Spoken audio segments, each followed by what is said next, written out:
So, 2020 is just around the corner, and I thought to myself, what the heck? Let's do one more podcast of 2019. Maybe mark this as my final episode of MPX since I haven't been doing that in ages, and given the recent changes to YouTube as well as my own personal life, honestly, I just don't have time to make podcast videos anymore. I could probably still just do audio only podcasts, but I do know how popular that format is on YouTube. Maybe I'll just stick to Let's Play since I'm playing Fortnite, and I still need to finish Dragon Quest Builders 2, and I have yet to touch Titanfall 2 in the Outer Worlds. Anyhow, I'm digressing here, so let's get straight to the point. This is, as the titles of the podcast suggests, my top 20 videos of the decade. Just out of curiosity, I looked up the list of every anime I've seen in this decade on my anime list and compiled all of them in a Google spreadsheet. Turns out I've seen a total of a little over 140 different anime over the last 10 years. May sound a lot, but it's actually a low number compared to the average anime viewer. And as I was making up my top 20, I also noticed how my taste in the medium has changed. Likely because I am much older now, so I'm just not into more younger themed shows like Pokemon and Boruto. I'm now more into the likes of Initial D, The Rising of the Shield Hero, 901 Days, etc. So what I'm going to do is just list what anime in the top 20 or what anime that is in the top 20 and give each entry a reason why I mark it there. That way I don't have to ramble as much. So without further ado, here we go. Number 20, Assassination Classroom. This and My Hero Academia are competing for the 20th spot, as both feature the theme of what it's like growing up as a teenager in high school. But I gotta give it to Assassination Classroom, or Koro Sensei as I call it, because as I was watching the current season of My Hero Academia, I was starting to lose interest with the way the plot is going, whereas with Koro Sensei, it still maintained the core aesthetic of living a year in school and acting like one, with all the shenanigans thrown in. That is another part of why I enjoyed Koro Sensei, because even though the series did get serious and a ton of sad moments, it still remembers that it can do comedy and maintain that. So for that, Koro Sensei is in number 20. Number 19, Demon Slayer.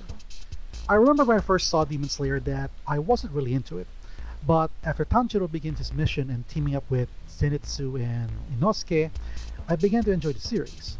Tanjiro, Zenitsu, and Inosuke are like the three stooges of anime, and the trio had such great chemistry. The series also features all the typical tropes you would find in shonen anime, only that they are very well executed, and is why it has become one of the rising stars of the genre.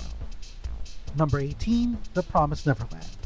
The first episode made me think that this was some horror anime, and to my knowledge, I do not know any horror-themed anime that stars actual kids.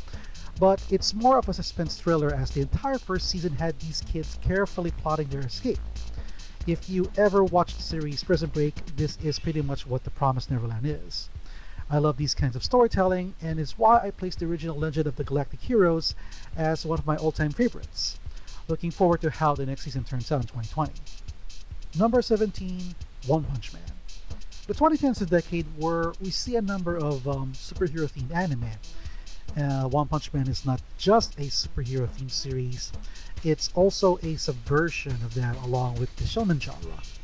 With all this raging argument on whether Saitama can beat Superman or Goku, looking back, I find it very interesting on how One Punch Man's concept disrupts everything we know and love about shonen shows like Dragon Ball and DC and Marvel Comics. For good or bad, personally speaking, One Punch Man made me look at American and anime superheroes in a different light. I just wish we have more One Punch Man anime coming in, but like Berserk, we're likely not going to see another season of One Punch Man for several years. I don't want to die before One Punch Man or Berserk ends, so please, creators of those two series, just finish them up before that happens. Number 16, Mob Psycho 100. The reason I rank Mob Psycho over One Punch Man is that the former is virtually complete, so we got to see Mob's journey in its entirety, though some say there is still a few chapters left in source material that can still be adapted. Like Assassination Classroom, this one is about growing up, and I was happy when Mob finally comes of age, but still devotes himself to be Reagan's apprentice. I also enjoy the animations done by Studio Bones and is among the best I've seen. Number 15, Attack on Titan. I consider Attack on Titan as the Walking Dead of anime. It's one of the most popular shows of the decade and among modern anime fans, just like The Walking Dead.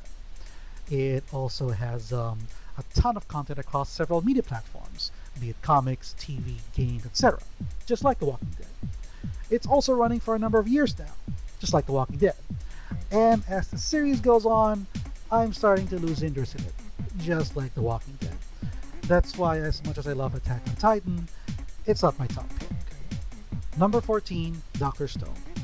I confess I'm not a fan of science. My brain, even in my younger years, lacked the ability to understand why dry ice turns to gas instead of liquid first, let alone what the hell E equals mc squared means.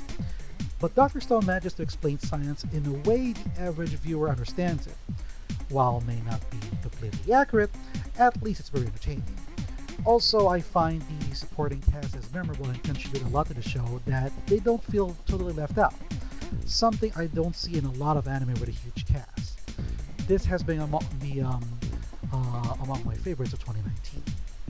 Number 13, Baki. I never get to watch the first series, so I just dived into the second one on Netflix. It didn't take long for me to catch up, and I was blown away from what I see.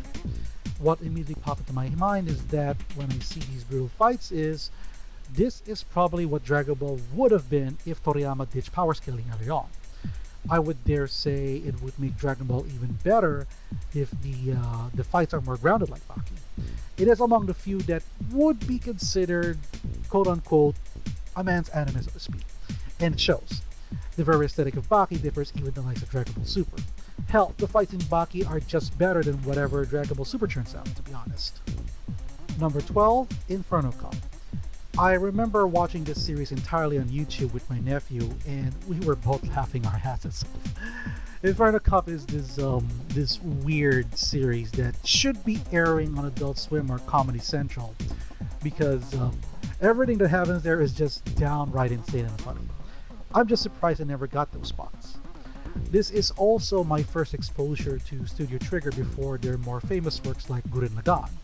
But Inferno Cup is just one where I won't mind watching over and over again and have a laugh at it. Number 11, Little Witch Academia. This entry includes the short film as well as the TV series. Little Witch Academia is this mix of great aesthetics you see in Harry Potter, the Disney Princess films, My Little Pony, and even Netflix's Shiro reboot.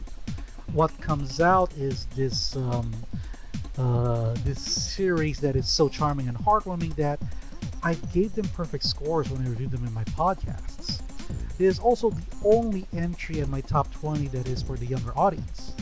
Regardless of what genre of anime you're into, you need to check Little Witch Academia out. Number 10, Lupin the Third. Now, this entry isn't about the 4th or 5th season, or the specials, or the Fujiko Mina universe, or the 3D movie. It's in fact all of them. One of the key things that makes Lupin the Third so unique is that it's consistent and always churning out new content every year. The best part is that you don't have to look up to past entries, as virtually everyone is a standalone. It's like Doctor Who, but never lost its flair. It may not be as popular as others by the general anime public, but I will always enjoy strapping up for a ride on whatever new adventures Lupin and the gang get into. Number 9, Devilman Crybaby.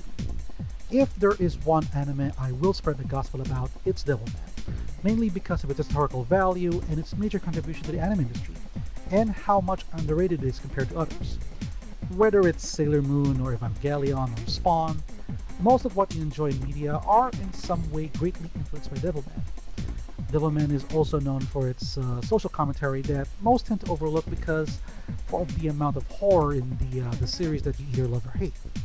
In reality, the true horror of Devilman is it's a reflection of ourselves and how our complacency will eventually lead us to becoming the very demons Devilman portrays, and the gritty consequences of it. The lessons in Devilman Crybaby is something I will keep in mind for a very long time, and one that others should take heed as well. Number 8, Kengan Ashura. Kengan Ashura and Baki are both similar anime, but I gotta give it to Kengan Ashura as the better of the two for a number of reasons. One is Kengan Ashura has better animation and character design than what we see in Baki. Two is that Kengan Ashura features a much wider cast of characters, each having a unique persona, background, and fighting style, which are more memorable than Baki's. And while both shows feature superhuman feats without becoming another Dragon Ball clone, Kengan Ashura is the more grounded of the two, which makes the fights and the impact of each strike give you those oohs and ahs. It's like watching a 7-star wrestling or MMA match in a way, and that is why Kengan Ashura is at number 8. Number 7, Inuyashiki, The Last Hero. In the over 100 years of anime, there ain't that many that feature protagonists that are over 30 years of age. Even rarer are those who are in their senior years and still make them compelling and interesting. Inuyashiki is that rare anime of having a main character who is old enough to be your grandfather. Yet, you don't find him disgusting because of his age. In fact, you will enjoy his own journey in developing himself and his powers before his eventual showdown with his arch nemesis, who is younger and a total psychopath. It's a superhero themed anime that is so good, if it ever gets a Hollywood adaptation, they would pull it off nicely. And if that really happens, I want RoboCop's Peter Weller to play the main character. Number 6, Goblin Slayer. I was laughing when the controversy surrounding Goblin Slayer broke out because of how ridiculous it is. I've seen more popular anime that's far worse than what happened in Goblin Slayer's first episode. Yet, it's so ludicrous to see these people pointing Goblin Slayer as the worst thing ever. That aside, Goblin Slayer has that berserk-like feeling to it mixed in with a bit of Dungeons & Dragons, and some harem tropes here and there. But overall, it's a series that keeps me coming back for more. I can't wait to see the next season, and maybe even a few spin-offs of this franchise. Number 5, Megalobox. For the 50th anniversary of Ashita no Joe, Megalobox is a remake of the boxing series but in a futuristic setting mixed with the aesthetics found in Cowboy Bebop and Creed movies starring Michael B. Jordan. Boxing anime is not that common, but Megalobox's overall presentation, from its characters, the animation, soundtrack, et al., just makes it one of, if not the best boxing anime out there, and that's why Megalobox is in the top 5. Number 4, Vinland Saga. I've been told many times that Vinland Saga is like a successor to Berserk of sorts. It has that same artistic style and tone of Berserk, only without the dark fantasy element, and instead replaced with a loose narration of Viking lore. My only complaint on Vinland Saga, is that there is a hint of quote-unquote Japanese-ness within the series. Think of the most American TV show or film that comes out of your noggin, and imagine that with anime like mannerisms and persona. That's what I meant. But aside from that, Vinland Saga is as much dramatic and compelling as, if not better than, the Vikings TV series. Number 3 is Beastars. I've been raised to watch all these dramas and telenovelas on TV growing up that I've grown to hate them for life. Beastars is within that very category, and yet it is so good I have to make it as my top anime of 2019. It definitely has that Zootopia feel with a touch of Riverdale, but you're just drawn into its world and characters, and you want to cheer on the ghost in his journey in being an adult, while also dealing with his relationship with Haru. I don't care if people call me a furry for liking the series. I am absolutely loving Beastars. Number 2, Your Name. Your Name is another anime whose genre and tone I'm not particularly a fan of. I can't remember saying this in my review of the film, but I'm not even a fan of Makoto Shinkai because his works are about relationships and nothing else, and doesn't bother to diversify his way of storytelling like Hayao Miyazaki.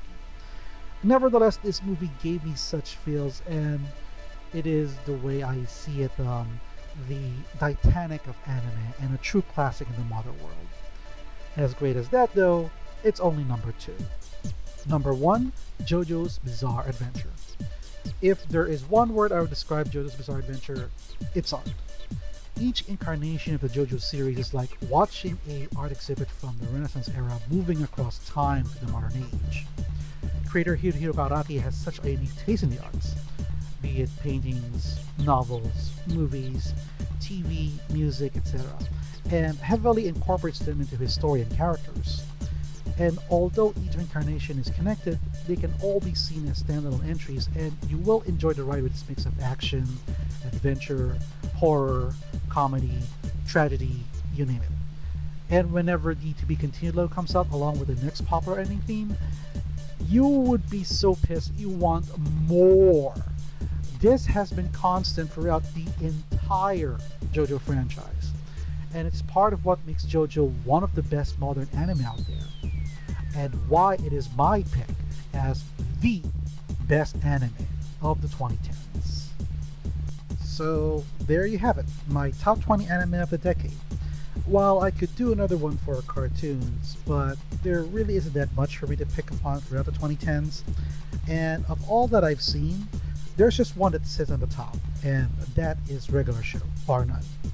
Anyhow, if you managed to get to the end of this video, I'd like to say thank you. It has been quite a rough year for me, but I am glad you are among the many who still support me over these years, and there's just not enough words for me to say I truly appreciate it. I do not know what the 2020s will bring and what will be the future of this channel.